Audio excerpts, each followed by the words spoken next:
Hello guys, my name is Dennis. I am a bike mechanic, and in this video I would like to speak about DIY improvements on your bike. First of all, let me introduce to you my bike.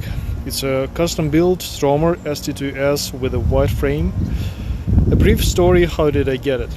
The stock version comes in a gray frame. We shipped the bike to the customer, but a freight company damaged the frame, so we had to ship to him another bike. All electronic parts were working on the broken bike, so I bought it at a really good price from my employer. I found a white frame, registered it onto my name, and now I'm riding on a custom built Stromer ST2S. The retail value of this bike is $10,000. Now let me speak about DIY things and some tips that you may find also helpful. I would divide them on two groups. The first one is safety and the second is about keeping the bike clean. I'm trying to commute on my bike as much as I can instead of using a car or public transport. Annually I make 3,000 to 4,000 miles on this bike. That's work-home trips, sometimes grocery shopping and weekend trips. So safety on the road is my top priority. Therefore, tip number 1. Avoid black clothes and wear reflective bicycle jackets. In addition to that, besides of banal helmet, I always wear knee pads, since you never know what may happen after another turn. It's better that you will land on a plastic knee cover versus damaging your knee against the road. In addition to that, they keep my knee cups warm in winter. The next safety thing are head and tail lights and the horn.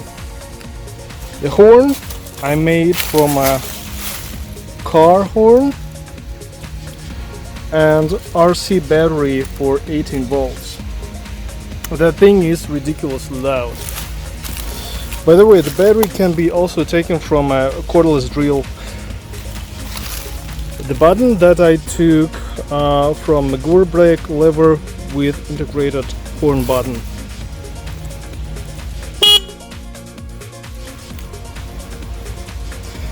In order not to scare pedestrians, I installed a regular bell on the other side of the handlebar.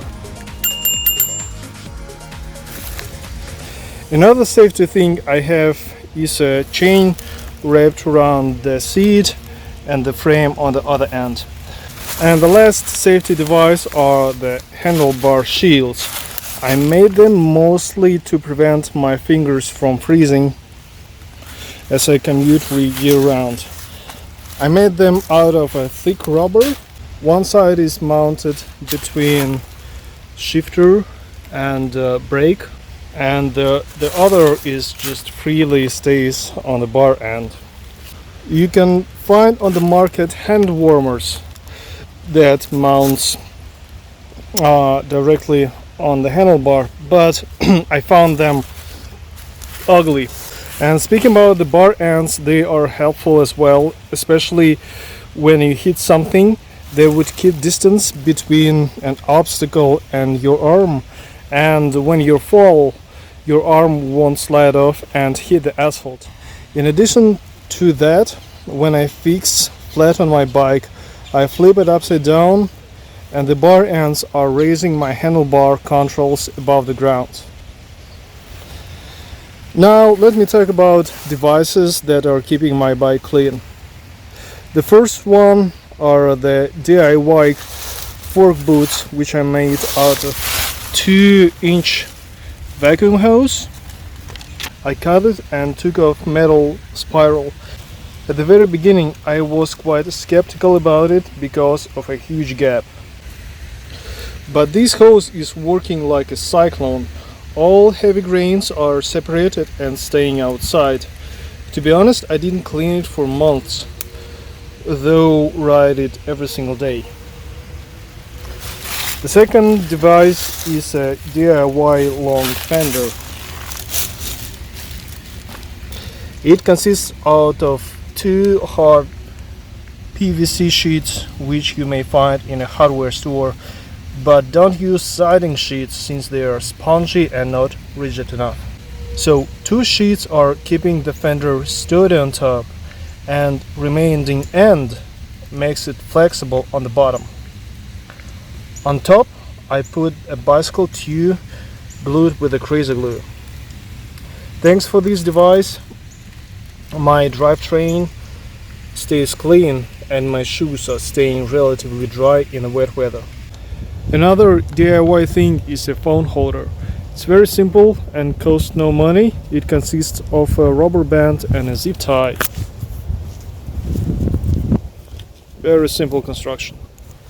And the last, I would like to say what I keep with me permanently. That's a spare tire and some bungee cords, small toolkit, tie levers, patches, pocket knife, gloves, clear glasses for night riding, pump, and a small first aid kit.